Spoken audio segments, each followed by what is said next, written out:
I've been in the luxury space actually my whole business career. I spent many years with the American Express Company in their travel, credit card, and wealth management groups. And I've been now the CEO of 3 research companies, one of the top 50 custom, one of the top 3 or 4 syndicated, and now I'm back into a different space where I'm into the world of luxury and affluence insights. So what I'm going to talk about today is another different topic. Earlier today, Milton spoke about culture, a very important thing, a very important issue, and today I'm going to talk about the consumer and how she and he look at the ways they can buy and research what luxuries are out there. What I'm going to do is spend 2 or 3 minutes on where the data came from, where the insights were generated, the Shullman Pulse. Then I'm going to get into buyers' preferences regarding how they shop. And we're breaking shopping into 2 different categories, researching and buying. From my experience working with a lot of different companies, particularly, I'll say, luxury marketers, they talk many times about shopping as if it's one experience. There really are 2 components when you speak to the consumer. I'm really then going to get into the categories that are bought online and which ones are bought online. One thing I have learned in my experience, luxury is in the eyes of the consumer, and also it's category specific. So I'm going to be showing some data today, so I hope you're ready to look at it. It's a little different than the presentation you've seen today. Then we're going to get into why people buy online, what are the benefits, what are the drawbacks, and what needs to change from the consumer's point of view to induce more buyers to buy online, assuming that's part of your strategy. Then I'm going to try to connect the dots and bring it all together. What's my survey? It's a different type of insight survey insofar that we're looking into the future. We're not like most surveys which measure what happens. From my experience dealing with CMOs and CEOs, they want to know where it's going. So we tend to focus on what people feel about the economy, their optimism, and their plans for buying for many different categories. We're primarily focused on high income and wealthy adults, but we also do cover, I'll call mainstream America, because for certain categories we have found that the average consumer may buy some of these items once or twice a year: cosmetics, fragrances, high-end wines, high-end booze. The other difference is we get into the whys. You'll see today I'm going to put up on the screen some actual consumer quotes, because I think the quotes really tell the story. The other difference about the survey is we focus solely on the survey respondent. Many other surveys ask about you and your household. It's very difficult for anybody to interpret how individuals talk about other individuals in their household. And from that, we see ourselves and most of the clients we're dealing with, we're helping them get ahead of future events. How do we do this? We do an online survey. We do more than 1,300 completed surveys in each wave. We basically look at 5 different segments. And what we do is, using sophisticated weighting algorithms, we put it all together, but allows us to look at different segments. Because if I were to talk to individuals in this room, the marketers, each one of you probably has a different specific target group. Some look at 250,000 plus individuals, some look at 50,000 plus. It depends on the category, depends upon how you look at it. Some also look at it by combinations of income, age, gender, etc. We cover 19 different topics. The one in yellow is what I'll be talking about today. What are consumers' luxury buying preferences and behaviors? What you'll see here is I have 4 columns. This is one of 10 slides that has numbers. For anybody who may want a copy of this later, just see me. I'm here through tomorrow. Don't take notes. It's not easy to take these down. What you'll see there is I'm showing the luxury and affluent world 4 different ways. All adults, 75,000 plus. If you look underneath it, that's 39% of all adults. The median household income in the US is 51,000. So when you get to 75,000, depending on who you are and what you're selling, that might be your target. From my experience dealing with a lot of luxury marketers, and I heard basically what David said yesterday from Virtuoso, many of them focus on 250,000 plus, the top 3% of America. For those who are in the more elite world, it's the top 1%, which is 500,000 plus. But if you look at how consumers research what they plan to buy, everyone in this room has done a good job. Consumers are comfortable researching and searching online. You know, that's their preferred way, and if you were to do this probably 20 years ago, it would have been in person at a store. It's changed. You've convinced people that researching online works. Notably, the primary way right now still tends to be on a desktop. How do they prefer to buy? I think you'll see now that we've dropped from the 80s to the 40s and 50s. What you'll see here is, for all adults, it's pretty much 50-50 online versus in a store. And when you get to the higher income groups, 250 plus, 500 plus, the majority clearly are preferring to buy online. What ways are they not comfortable buying? Well, as it obviously would be, half of them are uncomfortable online. And what you'll notice is, notably, it's on the smartphone. What categories are people buying online? I mean, always in luxury, you will notice that in general, luxury, I said, is in the eyes of the beholder. We have some selected categories here.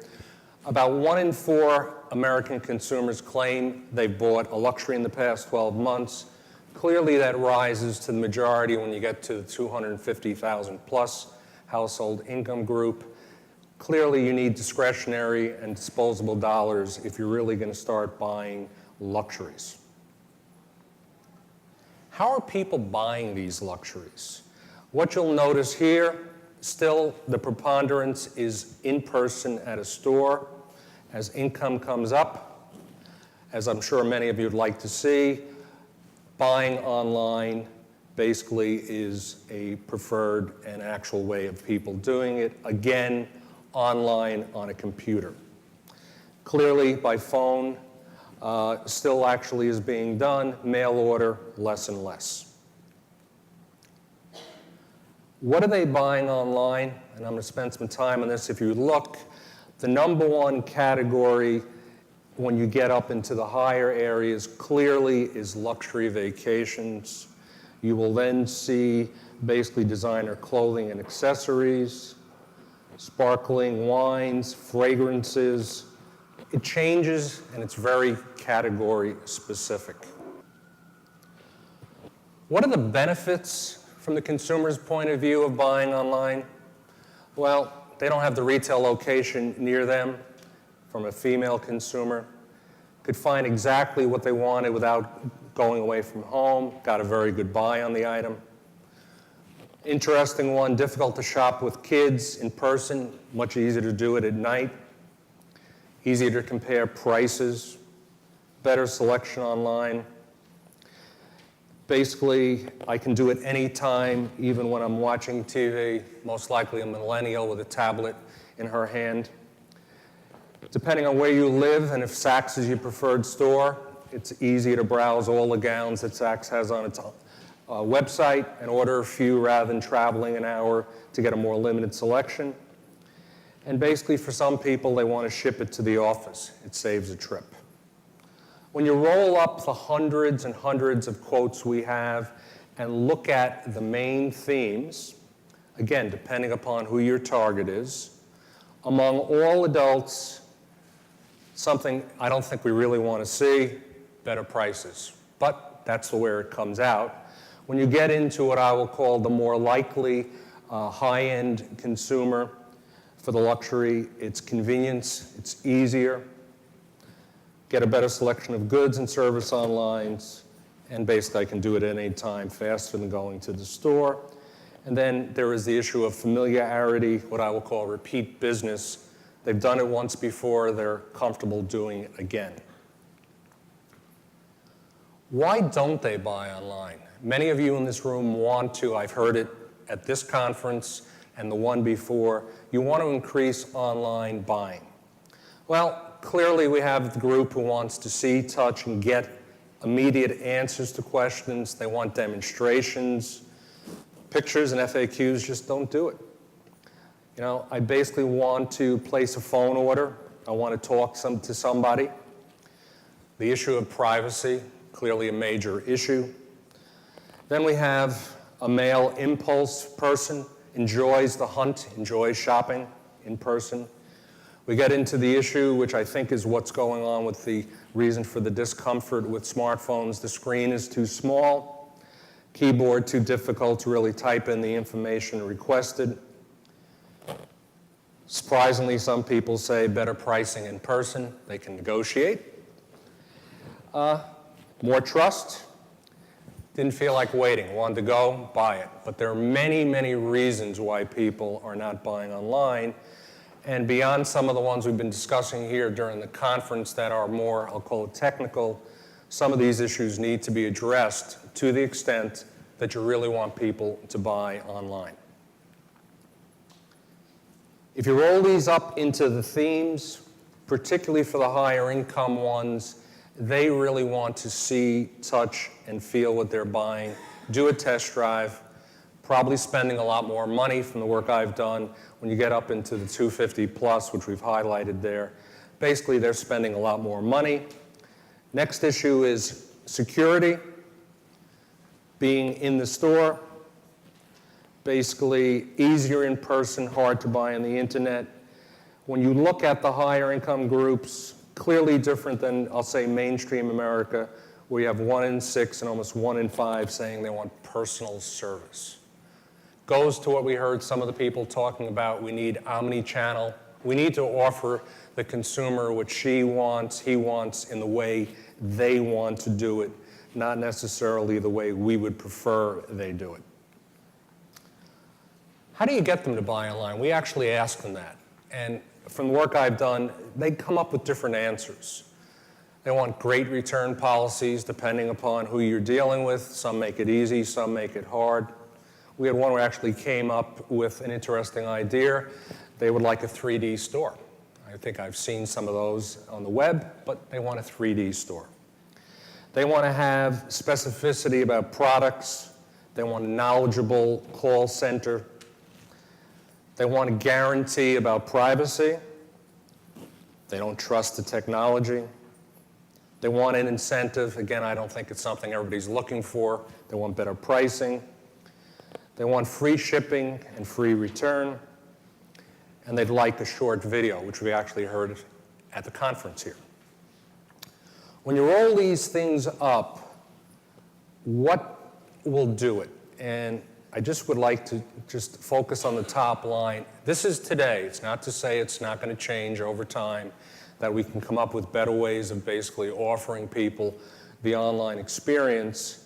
But anywhere between a third and basically 4 out of 10 say right now there's nothing that can be done that would induce them to buy online. What would they consider? Something I don't think anybody really wants to do. Better prices, discounts, and deals. Then we get into increased security. Samples, free shipping. Notably, for the particularly high income group, better customer reviews, real reviews. I'd like to try to connect the dots and wrap it up. I'm picking the $250,000 household income segment to basically do it. How do they prefer to research? Well, they're very, very comfortable today with online. Online works for them. It's convenient. In person at a store basically is off the table today. Mail order, forget it.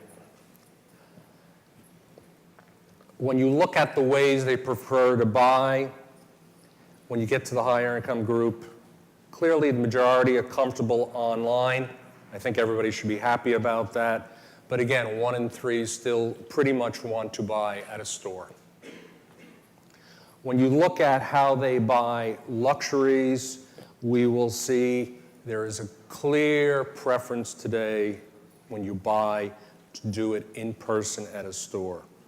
To the extent you want to give them a rationale, you need to come up with the true benefits, if you can do it, of what's the benefit of buying online compared to the in-store experience. What ways are people uncomfortable? I think you can see it here, particularly in the, I'll call it the top 3%. It tends to be today the smartphone. Some of the other ones, clearly there are issues. They clearly don't like, in many respects, by phone. So I would say there are plenty of opportunities. Today I showed you what consumers are doing by income, which is, from my experience, the way most people start targeting. The data I showed you could be showed by actually any of these 19 different topics. And with that, I've left, as I was requested, about 5 minutes for questions, if there are any. Any questions? Any questions for Bob in the room? One up here. Excuse me. Jason? Yes, sir. Did you take into account any classification of people or race? Oh, we collect all that data. So from the work I've done, we're still exploring this data set because you can imagine what's in it with Sure. the 1,300 plus consumers.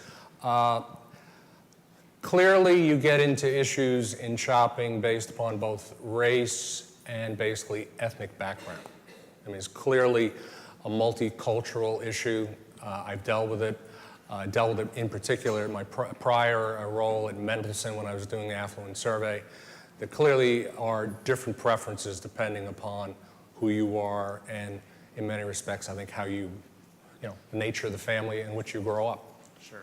Yeah, I was looking at more or less kind of the in-store shopping versus online, seeing there was such a significant difference there.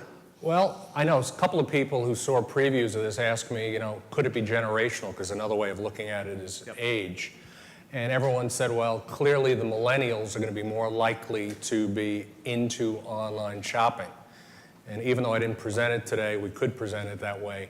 Not that much of a difference, which surprised me. I expected there'd be a lot more of a preference, particularly for luxuries among millennials, to basically use their digital device. Didn't see it yet. It may come. I would suspect as it evolves, they'll probably be the first to become more comfortable with it. Any other questions? Questions for Bob? Milton? Yes, Milton.